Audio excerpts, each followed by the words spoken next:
Hello everyone, আজকে আপনাদেরকে দেখাবো আমাদের চাকমা বিয়েতে কি কি রান্নাবান্নার আয়োজন করা হয় এবং কি তরকারি দিয়ে খাওয়া দাওয়া করা হয়। সেই ভিডিওটি হচ্ছে আজকে আপনাদেরকে এখানে ছোট্ট করে আপনাদেরকে লাইভ দেখার চেষ্টা করি। একদম ভোর সকালে পাড়া প্রতিবেশী আত্মীয় স্বজন এসেছেন বিয়েবাড়ির রান্নার কাজে সাহায্য করার জন্য। মায়েরাও ভোর সকালে এসেছেন, এখানে ভাত বসিয়ে দিয়েছেন অলরেডি।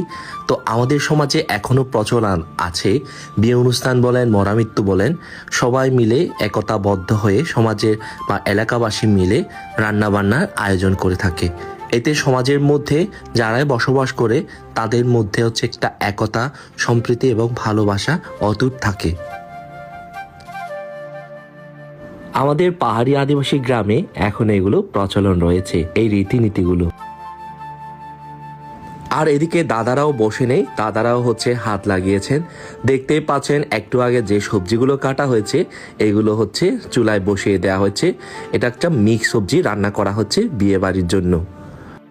চাকমা বিয়েতে আপনার মুরগির মাংস ব্যবস্থা করা হয়ে থাকে। আপনারা নিশ্চয় দেখতে পাচ্ছেন মুরগির মাংসগুলো ফিস করে ধুয়ে নিয়ে আসা হয়েছে। আর দাদারা এগুলা চুলায় বসিয়ে দিচ্ছেন রান্না করার জন্য। আমাদের মিক্স সবজিও রান্না করা শেষ। আমাদের পাহাড়ি গ্রামে কিন্তু 10টা থেকে খাবার দাবারের পরিবেশন করা হয়। অলরেডি তখন 9টা বেজে গেছে, যদিও কিছুক্ষণ পরে মেহমানগুলো চলে আসবেন। তো এখানেই দেখতে পাচ্ছেন টমেটো দেওয়া হচ্ছে, ওখানে মাছও রান্না করা হবে। তো মুরগির মাংস তারপর সবজি মোটামুটি রান্নার শেষের দিকে একদম। আমাদের চাকমা বিয়েতে একটা মেন আইটেম থাকে, যেটা শুকরের মাংস। শুকরের মাংস ছাড়া কিন্তু আমাদের পাহাড়ি আদিবাসী গ্রামে কিন্তু বিয়ে অনুষ্ঠান সম্পূর্ণ হয় না। তো দেখতে পাচ্ছেন আপনারা শুকরের মাংসটা পিস করানো হচ্ছে রান্না করার জন্য। পাহাড়ি আদিবাসী গ্রামীণ বিয়েতে শুকরের মাংস ফিস এবং কাটাকাটি করার জন্য যুবকরাই দায়িত্বে থাকেন। শুকরের মাংস কাটাকাটি করার পরে এবং ফিস করার পরে খুব সুন্দরভাবে ধুয়ে চুলায় বসিয়ে দেওয়া হয়েছে, অলরেডি আপনারা নিশ্চয়ই দেখতে পাচ্ছেন। আর এদিকে দেখতে পাচ্ছেন মায়েরাও সেই ভোর সকাল থেকে ভাত রান্না করছেন। অনেকগুলো ভাত রান্না করা শেষ, এগুলা মনে হয় একদম শেষের দিকে আমি যখন ভিডিও করছিলাম। মোটামুটি সব রান্না করা শেষ। তো দেখতে পাচ্ছেন এটা শুকরের মাংস। আর এটা রান্না করা হয়েছে দেশি মুরগি দিয়ে, আলুর ঝাল ঝাল করে রান্না করা হয়েছে।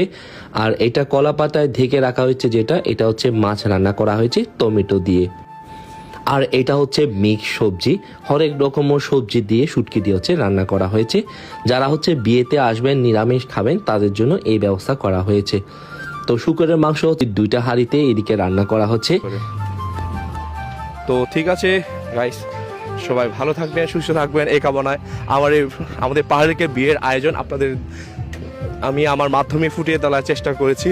তো আপনাদের কেমন লাগে আর আপনাদের বিয়ের অনুষ্ঠান কেমন হয় আমাদেরকে একটু শেয়ার করুন। তো সবাই ভালো থাকবেন, সুস্থ থাকবেন এই কামনায়। Tata, bye bye.